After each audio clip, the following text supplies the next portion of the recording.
Cristina, por estar aquí. Gracias. Y al trabajo incansable de esta crack que tenemos aquí al lado. ¡Ole! Así que nada, disfrútenla a ella. Yo no tengo nada más para decir. Gracias.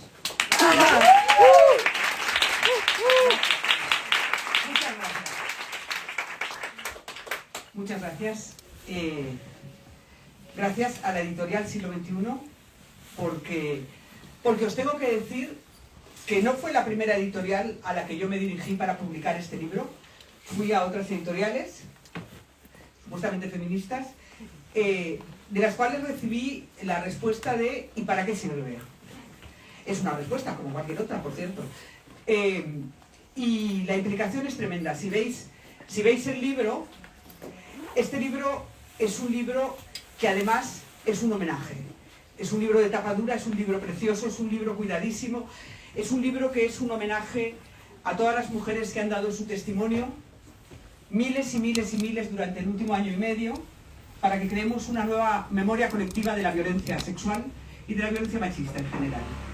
También quiero dar las gracias a Andrea Aldana, periodista, que se encargó de editar uno por uno los textos. Cuando una ya no da más de leer 2 o 3 veces el mismo horror, hace falta otra mirada. La mirada de Andrea fue magistral. Y luego dar las gracias a mis comadres, las comadres que están aquí, que me acompañan, y que sin ellas es imposible. Es decir, sin amigas es imposible hacer esto. Sin amigas es imposible leer cada día decenas, centenares de historias terribles, porque tienes que estar sostenida y tienes que estar acompañada. Y luego mi Lula, que sin ella no soy nada.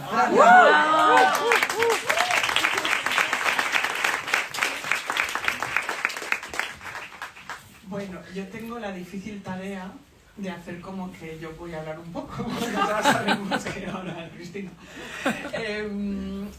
Así que, claro, este es un libro complicado de presentar porque es un libro donde tu nombre aparece, pero que está formado y hecho por los, como tú has dicho, por los miles y miles de testimonios.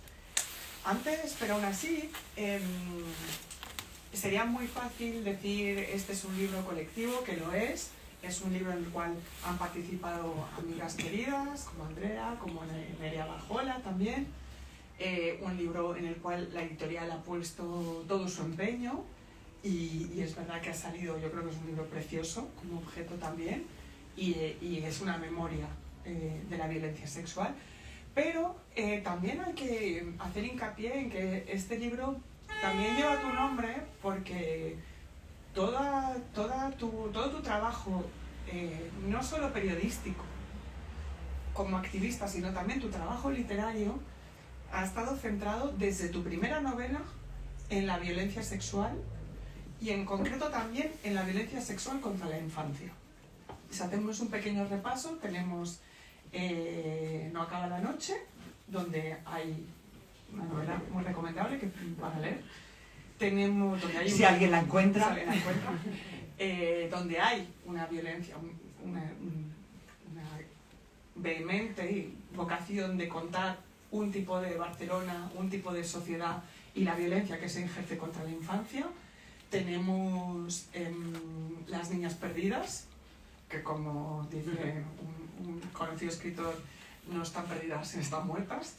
Y me obligaron a llamarlo Las niñas perdidas, pero se llamaba Las niñas muertas. De hecho se llamaba Mis niñas muertas. Y la editora me dijo, por encima de mi cadáver ponemos en un titular de mi editorial el nombre Niñas y Muertas juntos.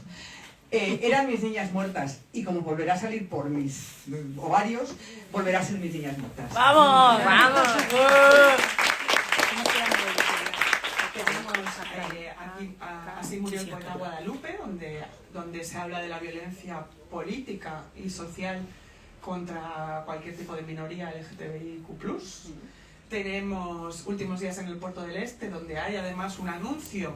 Por cierto, esta novela se publica, está a punto de salir. ¿Salió ayer? Salió ayer. Si no está aquí, la encargáis. Nos han dejado esta mañana algunos. Estupendo. Pues los han dejado esta mañana algunos. Se publica el Fondo de Cultura Mexicano, de México. Maravilloso. Donde hay un anuncio del fascismo que estamos viviendo a día de hoy, que además Cristina no solo escribe literatura, sino que nos anuncia las distopías que vivimos. Bueno, y después tenemos Honrarás a tu padre y tu madre, que procede del daño y la violencia sexual. Tenemos el Evangelio de María Magdalena, donde hay el tema central es la violencia contra las mujeres y la violencia económica. La loca, violencia económica contra las mujeres, contra las niñas. Y al final de todo esto. El final de todo esto, que ya es la repanocha, todo eso junto. El de las bolleras. Entre otras cosas. Las bolleras y las muñecas sexuales. Así que en todo tu trabajo hay, hay un trabajo sobre la violencia sexual, especialmente contra las mujeres y las niñas. Bueno, y la infancia, digamos. Sí. Entonces, ¿en qué momento tú empiezas con los testimonios? O sea, yo recuerdo que tú ya, bueno, por supuesto, Cuéntalo, es un precedente muy importante en redes sociales, ¿no? Y tú después dejas Twitter, también como pretenda todo lo que hemos hecho las demás, y entras en Instagram, que te ofrece, ¿no?, una posibilidad de narración. Sí, y gracias, cariño. Gracias por decir todos los libros que he escrito, que así se nota que yo trabajo. Y tu faceta como periodista sobre estos temas también. También. Que la gente se olvida. Claro. Efectivamente, esto empieza en 2018 con el movimiento Cuéntalo. Cuando yo lancé el movimiento Cuéntalo, tenía la certeza de que si no narrábamos, si no relatábamos de manera colectiva la violencia que estamos sufriendo, que sufrimos y que hemos sufrido, no se podría relatar de otra manera. Es decir, lo que estamos relatando desde que apareció el Me Too hasta ahora es una barbaridad de tal calibre que solo con un relato colectivo, una a una, que genere una memoria nueva, es asumible. Si no, nos desborda, es absolutamente inabarcable. Es inabarcable lo que estamos narrando. Es inabarcable el relato de millones de mujeres. No cientos de miles, millones de mujeres sobre la violencia sexual y la violencia machista en general que sufrimos. En Cuéntalo yo me di cuenta de que hacía falta pasar de decir yo también, de decir Me Too, a relatar cómo. Es decir, no digas yo también, sino cuéntalo tuyo. Es decir, no sumemos adhesiones a un relato, sino multipliquemos los relatos. ¿Por qué? Porque eso es irrefutable. Es decir, yo siempre cuento que si Meryl Streep en el Me Too primero, en el del 17, pongamos por caso, no lo hizo, pero por poner un ejemplo, porque eran mujeres muy famosas y mujeres fue una narración vertical. Si Meryl Streep decía, a mí mi abuelo me metía el dedo en el culo, y 3.000 muchachas decían Me Too, a mí también, los negacionistas de la violencia machista podían decir, bueno, es que dicen Me Too no porque les metiera el dedo en el culo su abuelo, sino porque quieren ser como Meryl Streep. Aquello era terrible, porque convertía el movimiento en refutable, y no nos podíamos permitir el lujo de que ya que nos poníamos por fin a relatarnos, fuera refutable. Y entonces dije, no, cuenta el tuyo también, porque no es lo mismo la mujer que dice, a mí mi padre me tocaba ahí abajo, que la mujer que dice, el hijo puta de mi padre me metía el dedo en el coño. Esos dos relatos que dicen lo mismo muestran un abanico que abarca lo económico, lo educacional, la diversidad de lo económico, de lo educacional, de lo geográfico, de lo cultural, de la edad, etc. Es decir, vamos a construir una memoria que sea irrefutable. Y ahí fue cuando de repente me di cuenta. Primero salí de Twitter porque se pervirtió el movimiento. A base de haters, bots, etcétera, empezaron a decir, a mí me pica el pie, cuéntalo. A mí no me ha salido bien la tortilla de patata, cuéntalo. Por un lado, los imbéciles empezaron a hacer eso, de manera que el hashtag empezó a convertirse en inservible. Y después, las mujeres estábamos relatándonos desde nuestra propia identidad, que esto es muy interesante. Al relatarnos desde nuestra propia identidad, podíamos ser castigadas. Es decir, si yo decía, a mí mi jefe Manolito Pérez me tocaba la teta cuando le entregaba un artículo, a mí Manolito Pérez me echaba directamente del periódico al día siguiente. empezó a pasar eso. Empezó a pasar que las mujeres que se habían relatado me escribía una: oye, me han echado del trabajo, oye, mi marido se ha separado de mí, oye, me han quitado la custodia de mis críos, oye, mi marido me ha pegado una paliza. Y con el tiempo, estudiando los resultados de Cuéntalo, me di cuenta... Perdona, ¿puedes contar que estudiando los resultados de Cuéntalo porque, entre otras cosas, entró el Supercomputing Center a analizarlos? Claro. Claro, parece que es solo analizando. No. Los resultados de Cuéntalo, hubo dos magníficos archiveros, Aniol María y Vicens Ruiz, que pasaron 15 días, 24 horas al día sin dormir, 24 horas al día por turnos los dos, descargando todo ese archivo. Porque si no, Twitter no te lo da. Twitter primero te lo vende o no te lo vende. Entonces ellos lo rescataron los 15 primeros días. En los 15 primeros días de Cuéntalo hubo cerca de 3 millones de acciones en red procedentes de 60 países distintos. Fue una barbaridad. Claro, esos datos no podían analizarse desde ningún ordenador normal, por así decirlo. Y se hizo cargo de ellos el Barcelona Supercomputing Center, que es el tercer, cuarto, quinto ordenador más grande del mundo. Analizaron los datos y hicieron, si entráis en una página que se llama proyectocuéntalo.org, están todos los datos. De hecho, hicieron una especie de cosmos de datos extraordinario. ¿Y qué me di cuenta yo con el tiempo? Que los datos estaban relatados siempre en pasado. Mi exmarido me hacía, un jefe que tuve, mi abuelo, es decir, se hablaba siempre en pasado.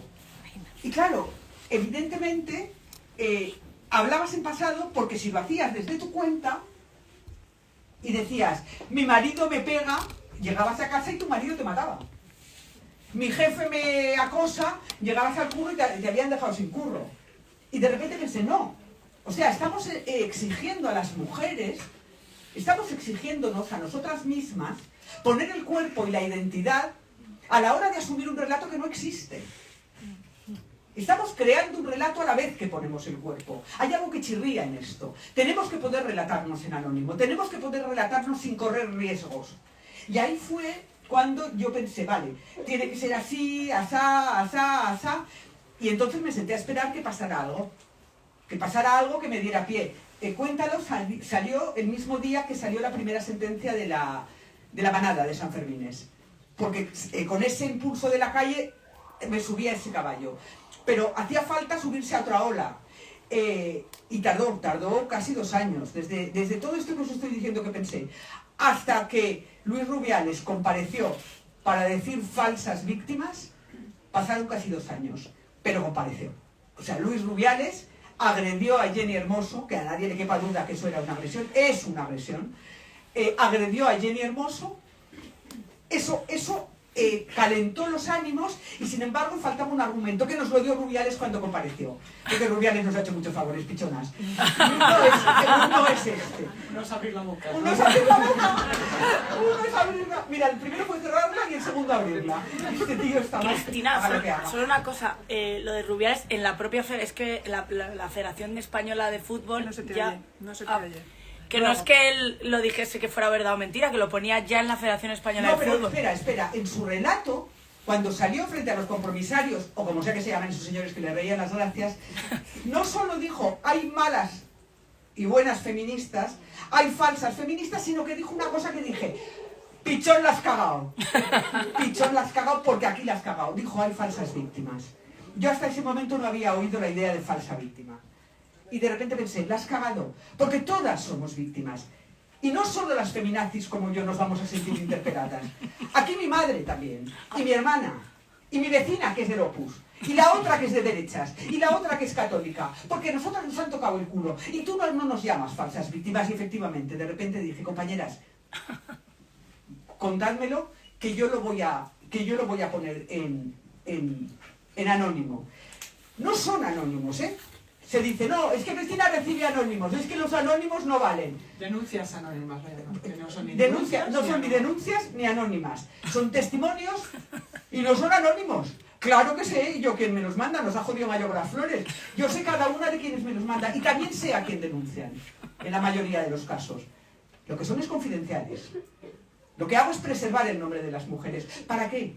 para que su nombre no conste y no vuelva a pasar lo mismo que pasó en Cuéntalo. Exactamente.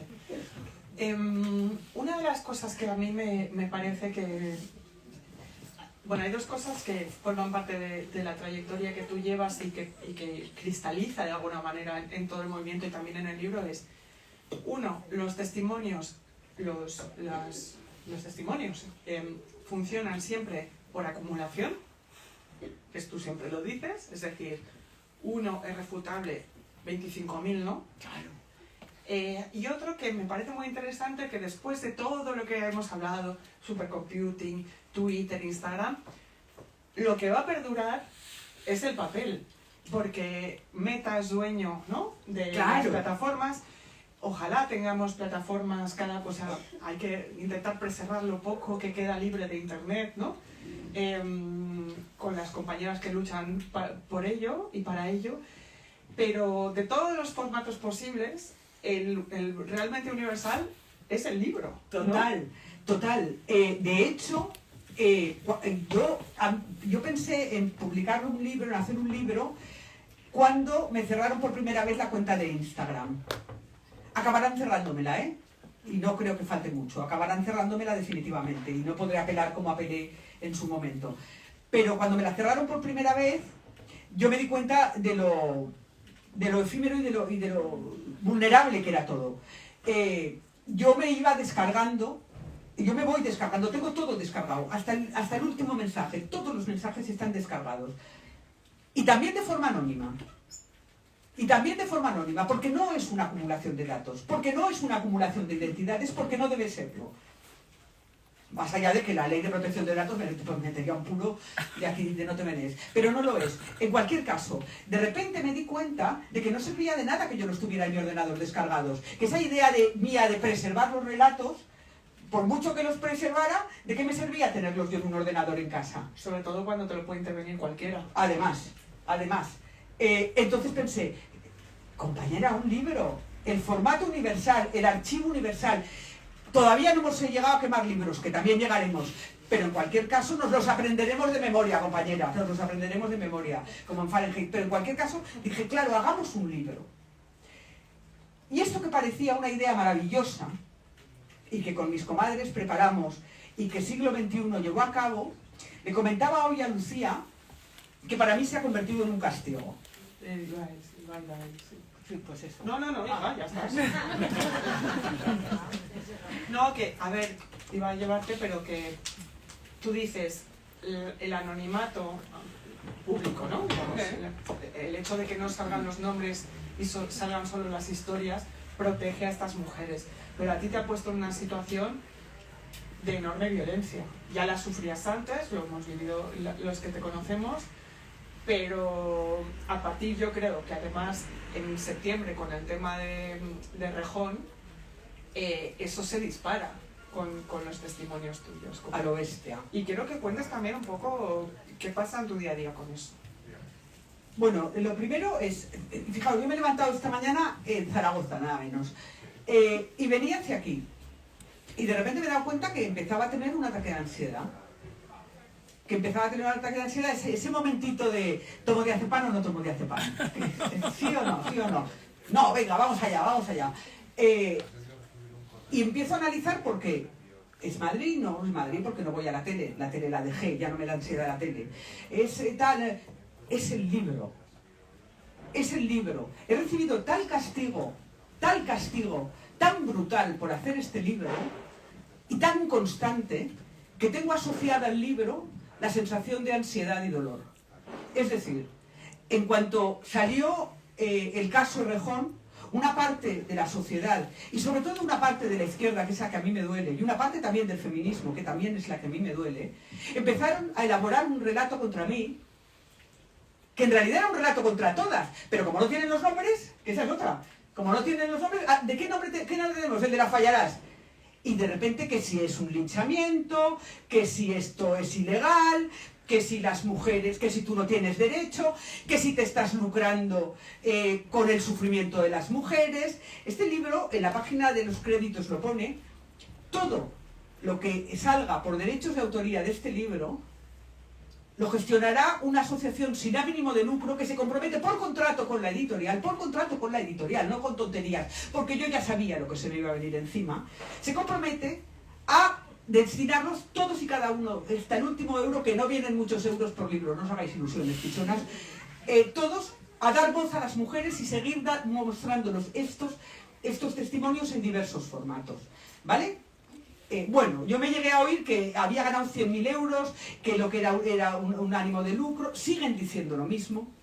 Me tengo que oír, y por eso ya no voy ni a televisiones ni a hostias, me tengo que oír basura constante, pero además de eso, tuve llamadas, tuve amenazas, sigo teniendo amenazas de muerte.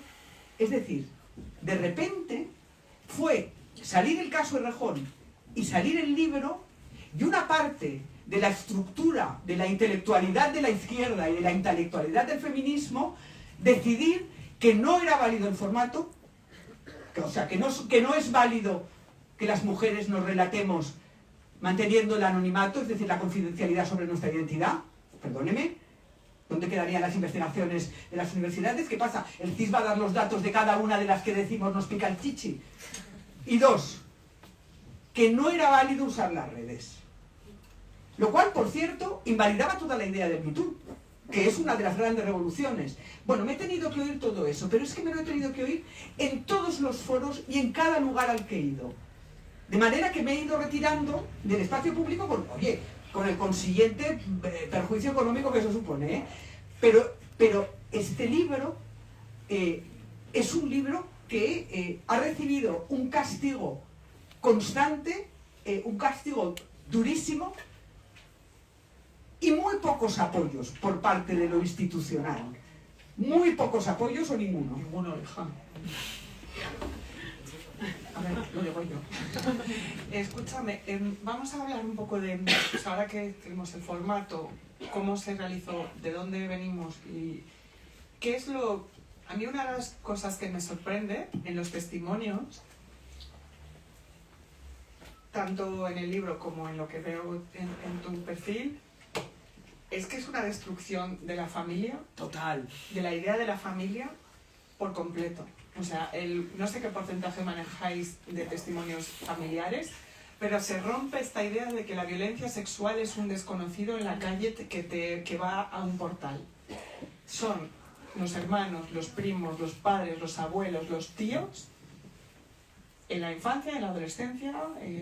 La inmensa mayoría, no tengo los datos estudiados porque después del caso Errejón hubo un pico tan grande que tengo miles de testimonios por leer, pero sí tengo la constancia de, como los leo cada día, todo lo que publico no solo lo leo, a la mujer que me escribe le respondo y le doy amparo y le digo, he recibido tu mensaje, será publicado. O sea, hace falta tener un trato en ese sentido. Pero la inmensa mayoría, yo calculo cuando cuando perdí el cálculo, estaba entre el 70 y el 80% relatan violencia sexual en la infancia y en la adolescencia por parte de la familia o del círculo familiar amplio.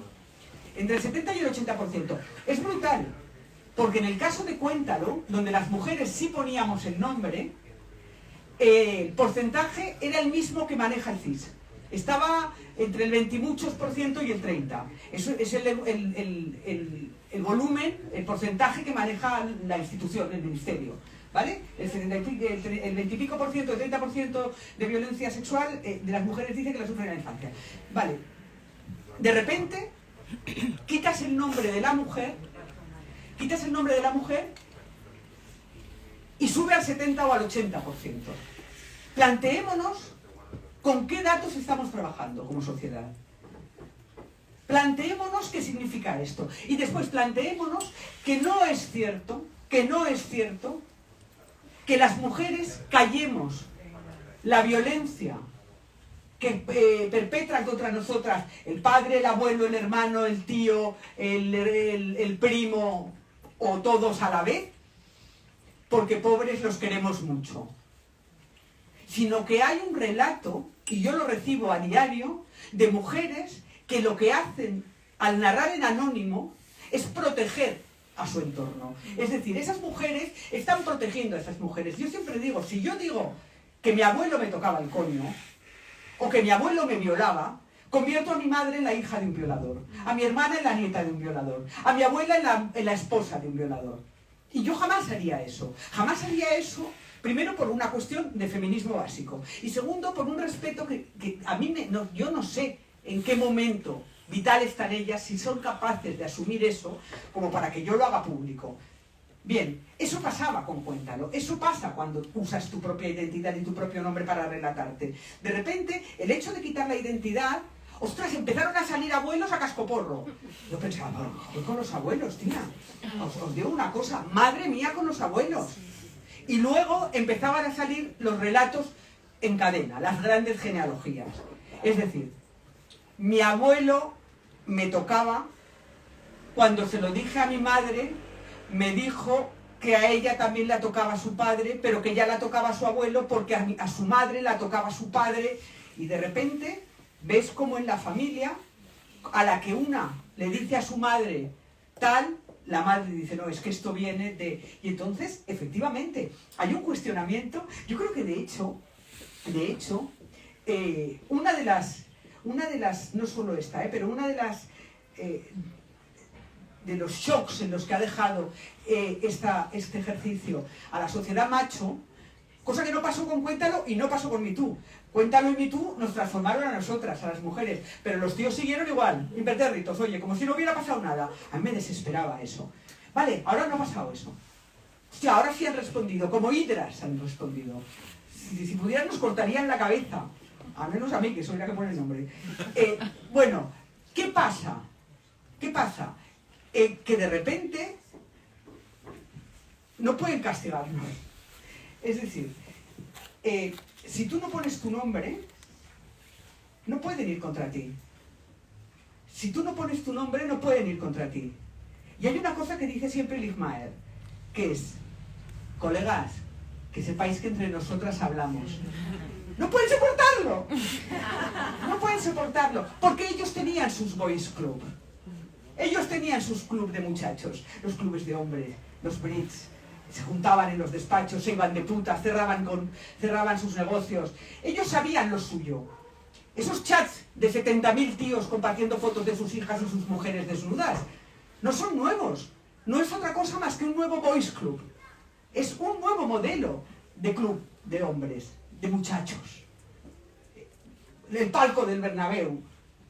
Da igual, están en todas partes, todo el rato. Y de repente nosotras tenemos lo mismo.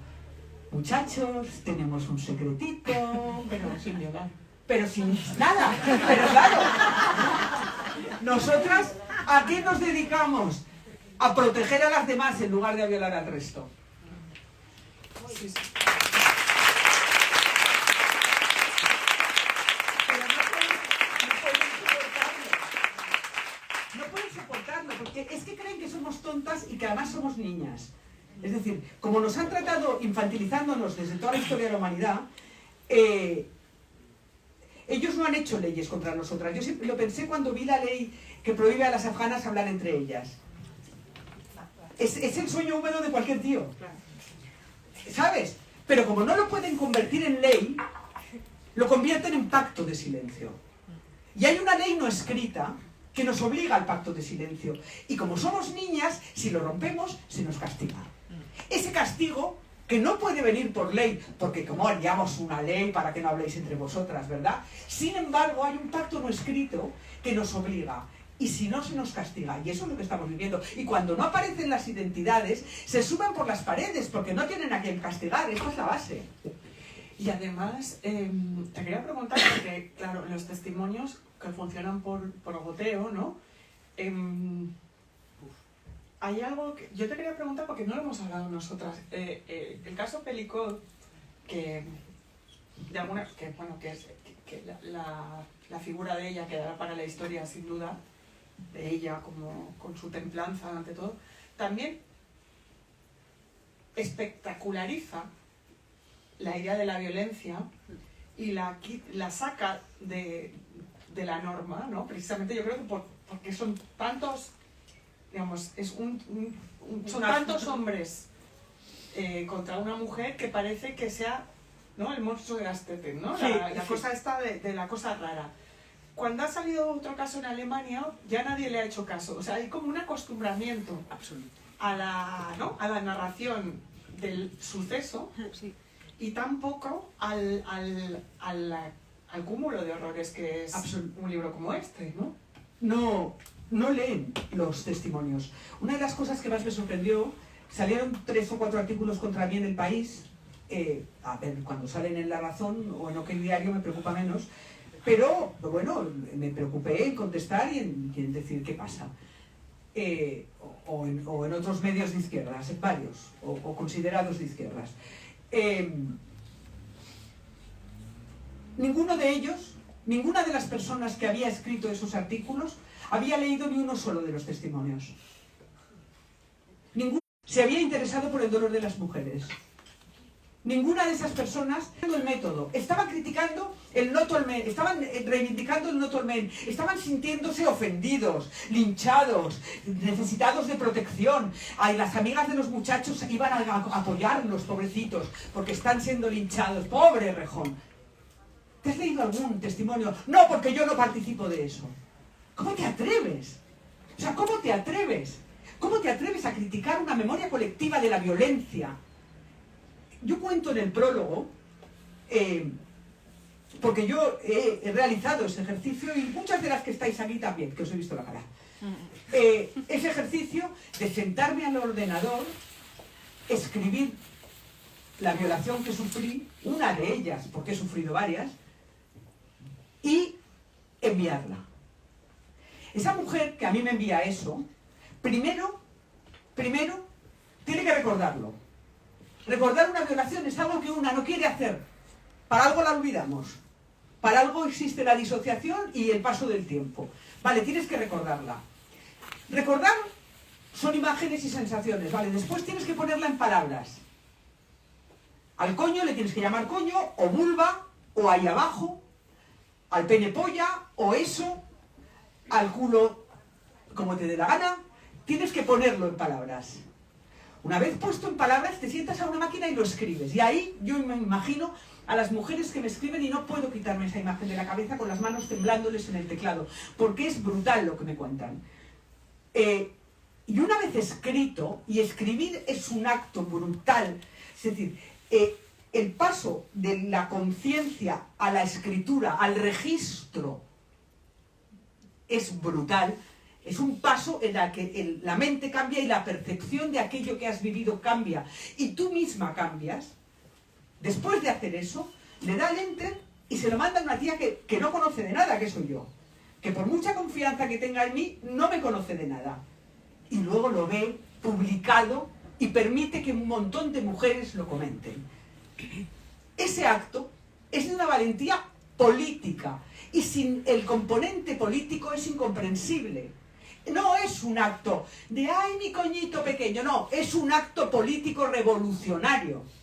Revolucionario. Cuando una muchacha me escribe y dice, siento que me toca a mí, ese me toca a mí es el unirte a un movimiento que revoluciona. Siento que ahora yo también quiero pertenecer a ese movimiento, siento que quiero participar de esta revolución. Es un movimiento político, es un acto político. Es un acto político que requiere poner tu intimidad, porque vosotras no sabéis quién es la que lo escribe, pero la que lo escribe sí se está viendo ahí.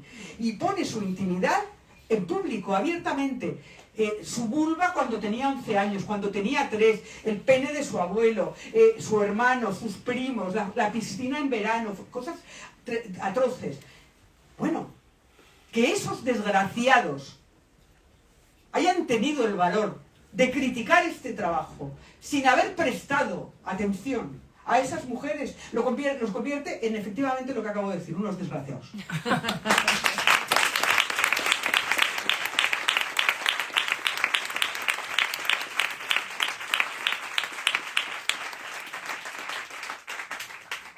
De hecho, tú estuviste a punto de titularlo Ahora me toca a mí, ¿no? Sí, sí. Claro, es que el ahora me toca a mí, que me llega muy a menudo, me parecía que encerraba el número, la semilla del acto político. O sea, ahora me toca a mí. ahora tengo que participar yo. Lo que pasa es que el no publiques mi nombre definía más, primero todas, absolutamente todos los relatos me ponen o no publiques mi nombre o anónimo, por favor. Todos, pero incluso ahora, 1 año y medio después, que todas saben que es anónimo, que jamás he publicado el nombre de ninguna de ellas, me siguen poniendo anónimo, por favor, con muchas admiraciones, porque eso da la medida del terror que tienen al mandarlo. Y de lo que te están confiando. Y de lo que me están confiando, no a mí, a todas. Porque realmente yo ya no pinto mucho. Y ojalá no pinte nada ya, porque ya estoy un poco... yo ya no pinto mucho. Realmente la conversación muchas veces acaban diciendo, a todas os digo, si os pasa esto, ya no me dicen a mí, hola Fallarás, no, a todas os digo, compañeras, mujeres, hablan entre ellas. Y el hecho de que hablen entre ellas se ve porque narran desde el mensaje de otra. Es decir, muchísimas veces ya no me narran directamente su caso, sino que aluden al mensaje que ha hablado de un caso parecido al suyo. Y se van creando grandes núcleos de testimoniales y por lo tanto revolucionarios. Es la primera vez, compañeras, compañeros, la primera vez en toda la historia de la humanidad que las mujeres tomamos la palabra en masa, no las elegidas por la institución, no las elegidas por la industria editorial o por la industria periodística, en masa, la primera vez en la historia de la humanidad. ¿Y qué es lo primero que hemos narrado? No la ropa y la moda, no los alimentos, no la crianza, no las teticas, no la estética. Lo primero que hemos narrado es la violencia sexual que vivimos. ¿Por qué? Porque está en el centro mismo. Y como decía Lucía, esto es brutal porque destroza a lo bestia la institución de la familia, tal y como la conocemos. Porque la institución de la familia, tal y como la conocemos, está sostenida por el silencio de las mujeres.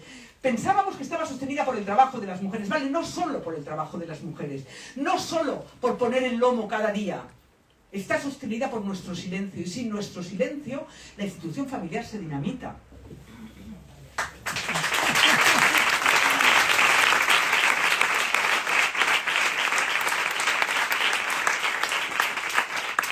Yo te quiero hacer una última pregunta y si te parece Claro. abrimos para que la gente comente.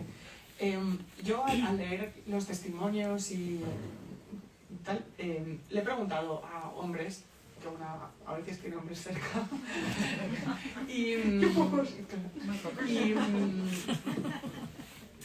la estupefacción, ¿no? de muchos, porque es como, claro, te deja, si tienes un mínimo de empatía, te deja patidifuso, ¿no? Patidifusa. Y por otro lado, pienso, ¿cómo no hemos ejercido la violencia? Ay, esa pregunta, Ya, compañera. Qué tía, ahí me la deja.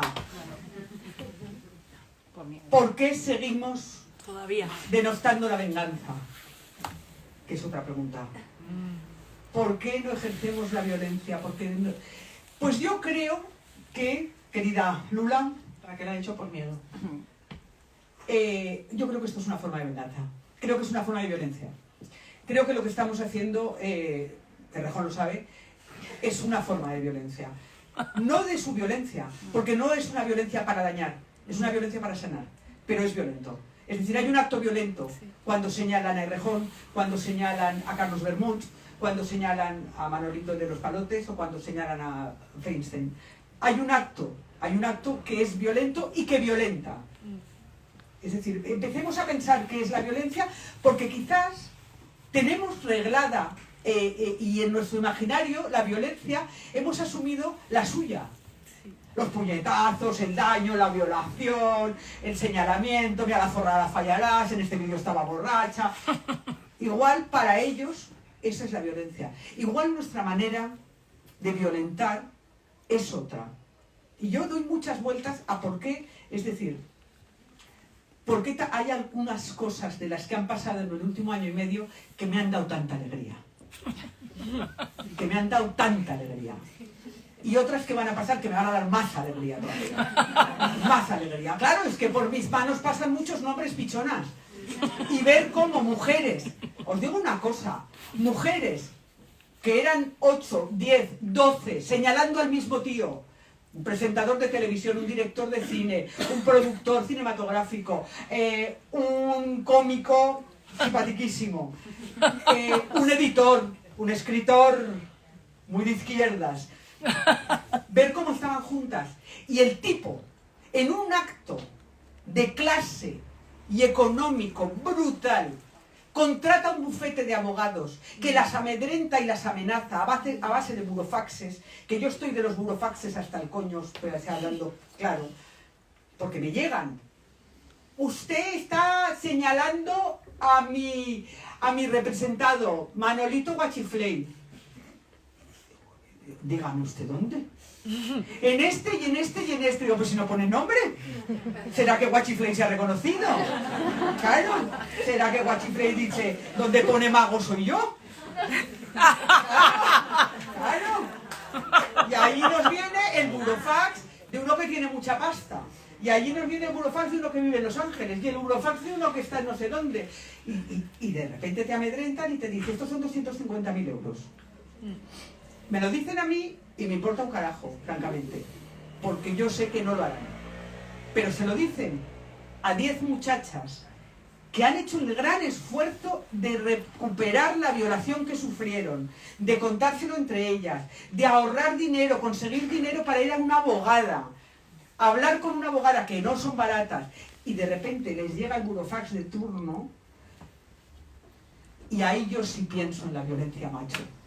Digo, ay, estoy queriendo yo ejercer violencia macho en lugar de la pequeña violencia hembra que ejerzo cada día a base de acumular testimonios. Muchas gracias.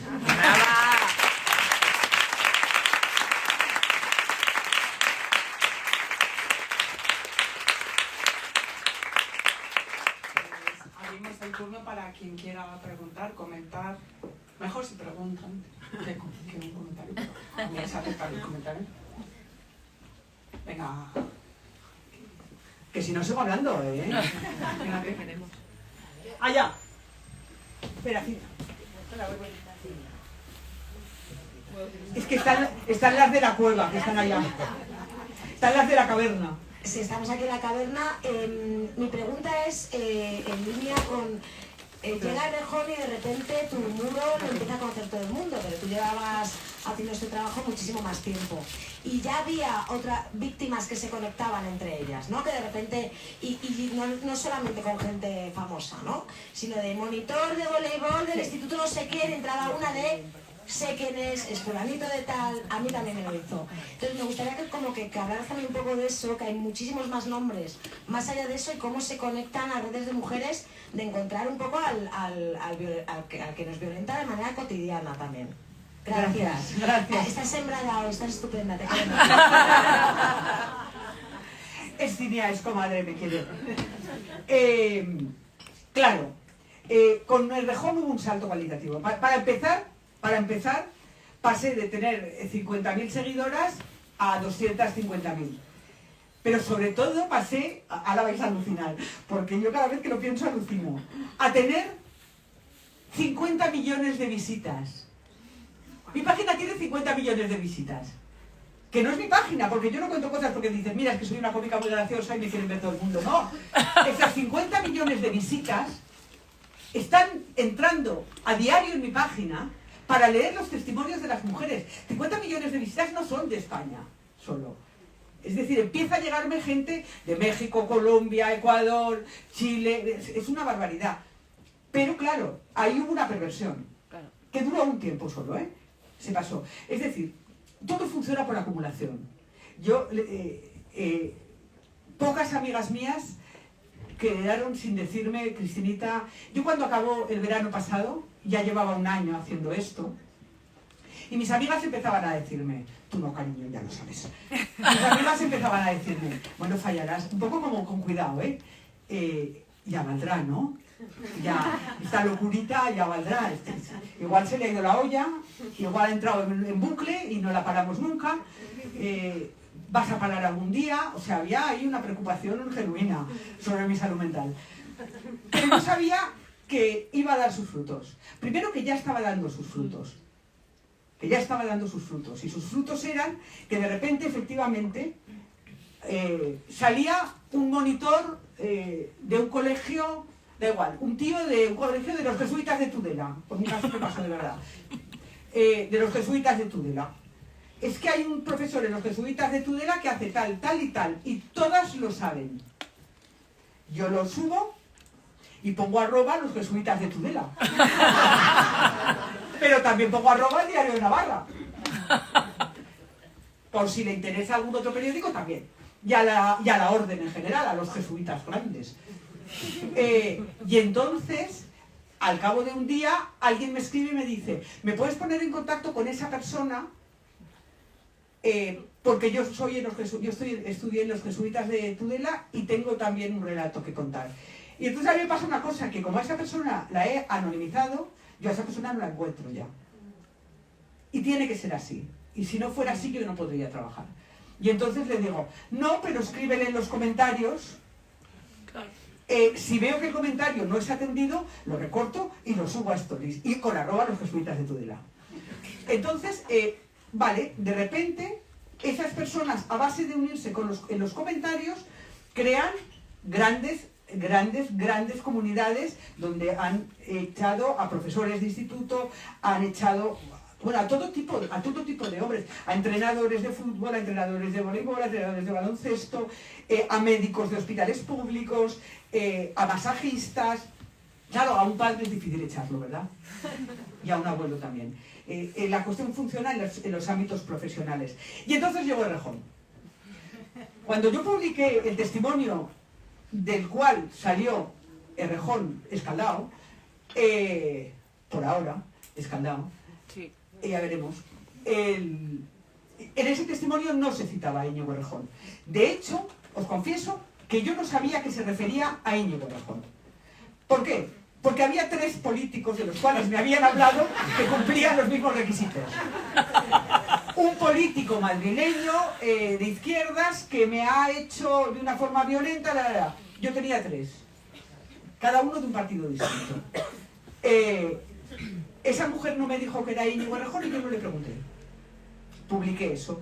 Y al cabo de 5 o 6 horas me escriben unas colegas y me dicen, ¿tú has visto la que has montado en Twitter? Digo, pero si yo no estoy en Twitter. No, pero lo que tú has colgado, está la gente en Twitter diciendo, es Íñigo Errejón, a mí me pasó, no sé qué, tal y cual. Vale. Ahí funcionó algo que es muy interesante, que es para lo que estaba creada, para lo que está creado esto, son los mecanismos de identificación. La inmensa mayoría de las mujeres me escriben diciendo, es la primera vez que lo cuento y de esto no me acordaba. De repente me he acordado de algo, yo misma me he acordado de violaciones que no recordaba leyendo a otras mujeres. ¿Qué pasa con eso? Que son los pasos imprescindibles para generar memoria colectiva. Es decir, el hecho de no sentirte sola. Yo sufrí violencia sexual en la infancia y en la adolescencia, yo, Cristina Fallaras. Y siempre cuento que yo crecí siendo un monstruo, hasta muy mayor, hasta muy mayor. De hecho, si me apuráis, hasta hace nada. Yo era el monstruo, no quien ejerció la violencia sexual contra mí. Yo era monstruosa, porque yo había participado en una aberración. A mí me habían hecho partícipe de una aberración sexual, que desde luego no tenía parangón, que yo era la única en el mundo.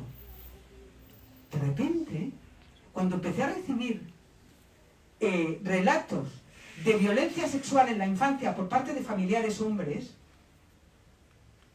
empecé a quitarme un peso de encima y empecé a borrar mi monstruo, porque de repente ya no era yo sola. Esos mecanismos de identificación son los que hacen que la culpa, el daño y la vergüenza, no sé si desaparezcan, pero por lo pronto se difuminen y tú hablando te unas a un relato colectivo, lo cual es brutal.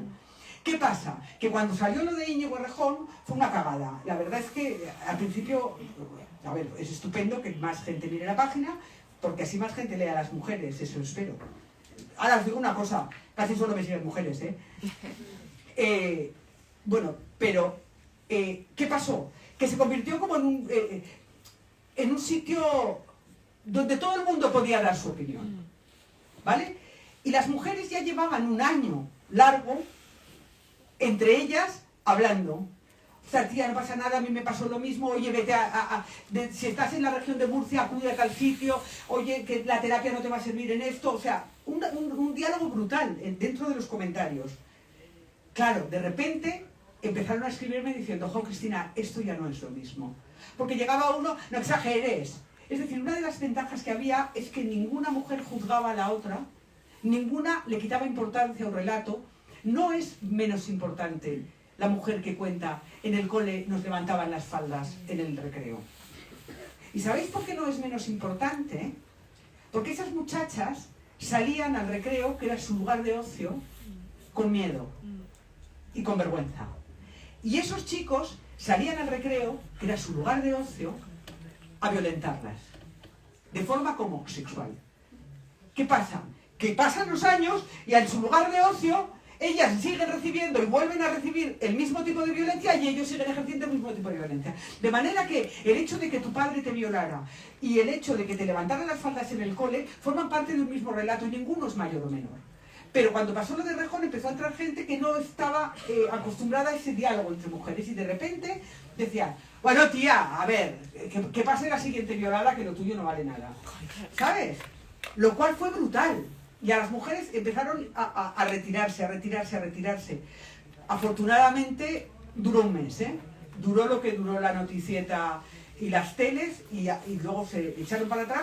Afortunadamente no dejaron de seguir visitas y de crecer las visitas, porque es importantísimo que siga habiendo tantas visitas, porque como ahí no hay un interés, por supuesto no hay un interés gematístico, pero no hay un interés de nadie, de una sola persona por llamar la atención, sino que hay un relato colectivo. Quien accede al relato colectivo. No accede, no voy a buscar lo que dice Manolita o lo que dice Juanita, no. Tú entras a lo que entras. Y ahí está todo. Y estamos todas. Gracias, tía.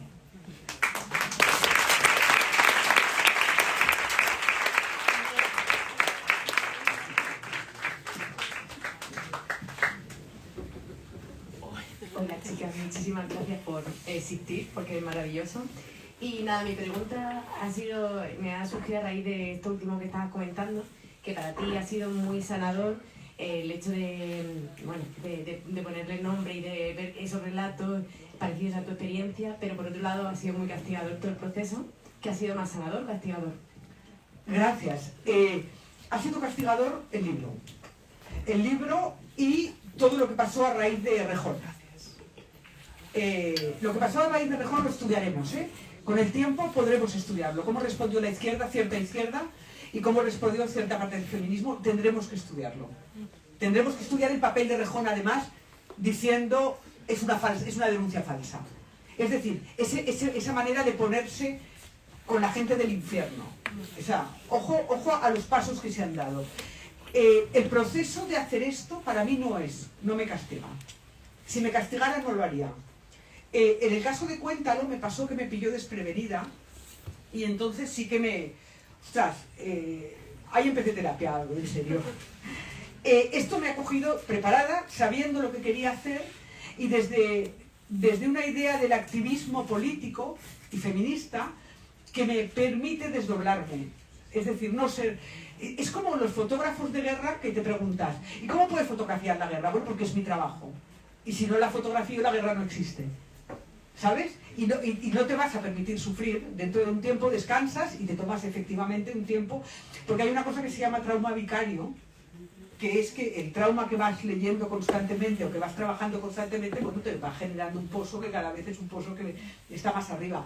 Pero el activismo, el hecho de cada día leer a las mujeres, darles un beso y publicarlas, no me daña. No es la Cristina madre la que lo hace, ni la Cristina mimos de casa, sino la Cristina activista y nos tocará hacer cosas gordas. Yo estoy convencida de que hemos sido una generación privilegiadísima. Es decir, no hemos vivido en España, mi generación en España. No hemos vivido terror bélico, no hemos vivido terror de dictadura, no hemos vivido terror de tortura, hemos vivido en una sociedad que con sus más y sus menos, bueno, hemos vivido el terror macho, que es de eso lo que estamos hablando y por eso necesitamos hablarlo. Pero vendrán tiempos en los que habrá que mirar al horror a la cara. De hecho, no miramos al horror a la cara. No miramos al horror a la cara, ¿por qué? Porque quizá nos hace daño, porque quizá... Bueno, pues va a llegar un momento en que tendremos que mirar el horror a la cara. Y mucho me temo que ya está ahí. No hay más que mirar a Gaza, no hay más que mirar lo que acaba de pasar con las mujeres en Goma. O sea, está ahí. Hay que mirar Trump, bueno, Trump, lo que vendrá. Y está Abascal a las puertas, y veremos cosas horribles en Europa. Vale, aprendamos a mirar al horror a la cara sin derrumbarnos y desde un punto de vista activista. No, colega, mírame, no pasa nada. Yo sé enfrentar esto, yo soy fuerte. Vamos, sí soy fuerte. Vamos.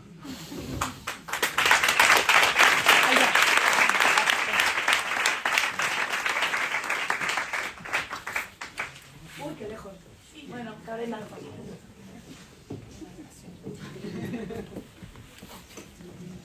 Hola. Bueno, lo primero, muchísimas gracias a las dos. Soy concursante. Es más un comentario que una pregunta, lo siento, porque sé que esto es horrible. Por favor, ¿qué va? Pero, a ver si lo digo. Yo soy abogada. Y he llevado juicios, bueno, he llevado procedimientos, no juicios desgraciadamente, con el juez que ahora mismo está llevando el tema de Rejón. Entonces, en una forma muy abreviada, hace como 5 años, yo creo 2019-2020, no, 2018-2019, porque fue pre-COVID, recibí un tema de una agresión sexual que fue bastante desagradable, y cuando yo lo recibí me pareció, bueno, pues obviamente no soy tan mayor, entonces me pareció como de las cosas más fuertes que había recibido como abogada hasta ese momento. Entonces, bueno, pues yo con toda mi ilusión fui a defenderlo, a por él. Fue un tema además muy evidente, pruebas de semen, etcétera, o sea, con todas las pruebas a nuestro favor. Sí. Y cuando llegamos al interrogatorio, el interrogatorio fue de las cosas que más me han violentado a mí en mi vida, y no os imagináis a mi cliente. O sea, mi cliente, la pobre, estaba que, bueno, o sea, que se caía al suelo. Entonces, el interrogatorio fue muchísimo peor de lo que está saliendo ahora en la televisión. O sea, fue multiplicado por 10, porque encima no era un caso de una persona conocida. O sea, el interrogatorio fue horroroso. ¿Qué pasa? Que a partir de ahí fue como darme cuenta de, oye, la violencia no solo está en las calles, no solo está en nuestras parejas, no solo está en nuestras casas, está en las instituciones. Lo vimos con la manada, etcétera. Entonces yo ahí me empecé a reunir, me pareció tan fuerte lo que acababa de acontecer, no tanto la agresión, que muy fuerte, pero lo novedoso, o lo que me parecía digno de contar, era el interrogatorio. Y me reuní con muchos periodistas en ese momento, y todos los periodistas me decían, esto es muy fuerte, lo llevo mañana, sale mañana, Paloma, mañana sale en el telediario, mañana sale... Y varias veces antes del telediario me llamaron los periodistas para decirme, lo siento muchísimo, esto no puede salir, nos han dado la orden de arriba de que no podemos sacar nada de esto. Entonces ahí me di cuenta de que la violencia estaba todavía más arriba, y entonces dije, Dios, la violencia también está en la prensa. Y entonces... ¿Dios?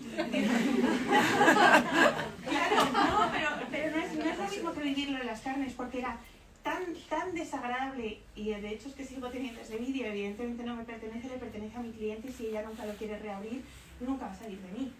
Pero fue sumando, y entonces, bueno, fue a la audiencia, ni siquiera llegó a juicio, porque el señor Carretero no consideró que tuviese la suficiente entidad, porque el señor se disculpó.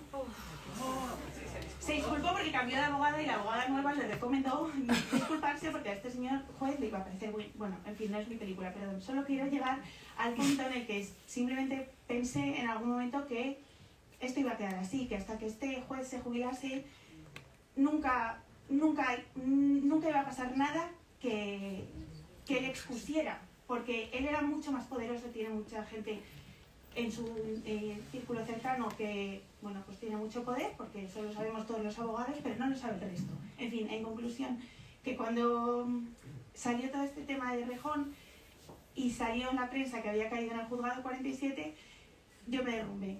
Dije, pobre mujer, claro, así salió Rejón después de declarar y diciendo a la prensa, he salido muy tranquilo. Y dije, claro, claro que he salido tranquila. Y ella estaba como en plan. Y pensé, pues vaya mierda. Y cuando un día me despierto y veo que ha salido en la prensa el vídeo y que todo el mundo ha visto cómo interroga a este señor, cuál es la violencia institucional y de los juzgados, dije, ha llegado el día. Es hoy. Y ahora, bueno, ahora me di cuenta, y soy consciente, y creo que todas lo somos, de que tiene que ver con que durante todos estos 5 años tú has ayudado, bueno, has reunido la memoria colectiva de las violencias y ha pasado a ser un lugar de interés en el telediario. Entonces, simplemente esto es para dar las gracias. Gracias.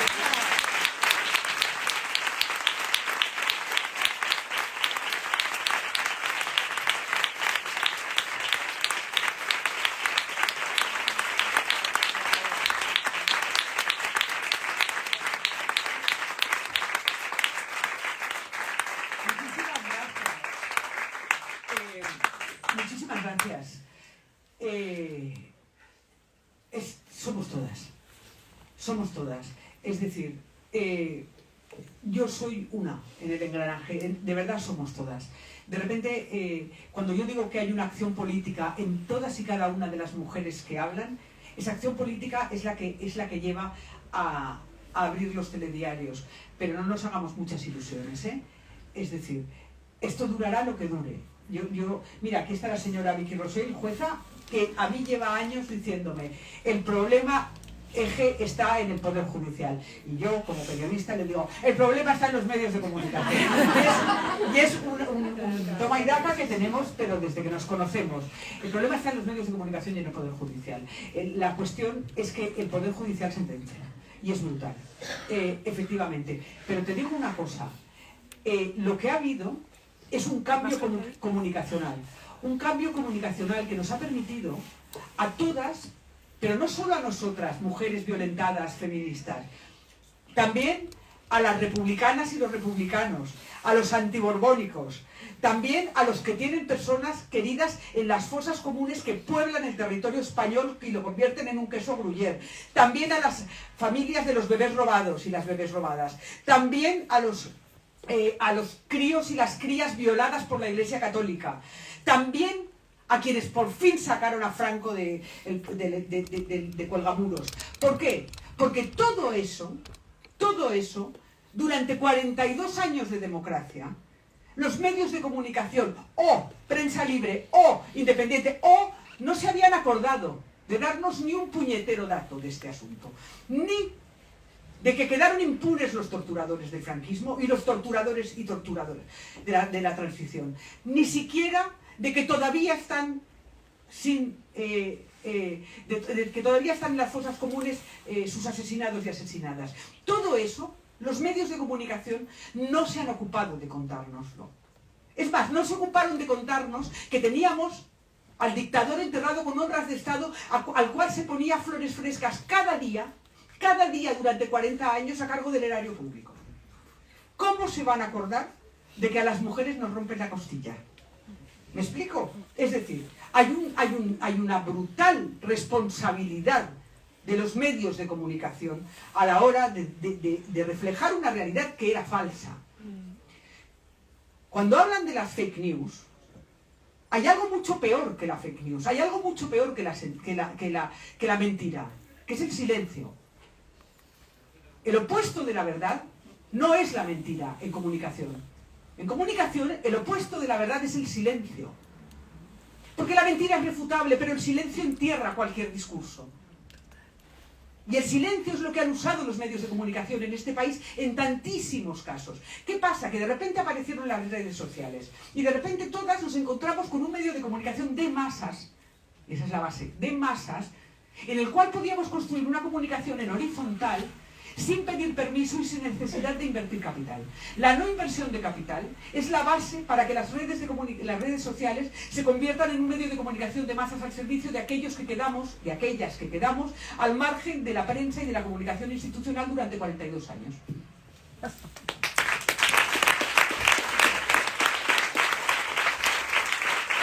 Me dicen que con esto terminamos y que ahora Rosa Luxemburgo firmará.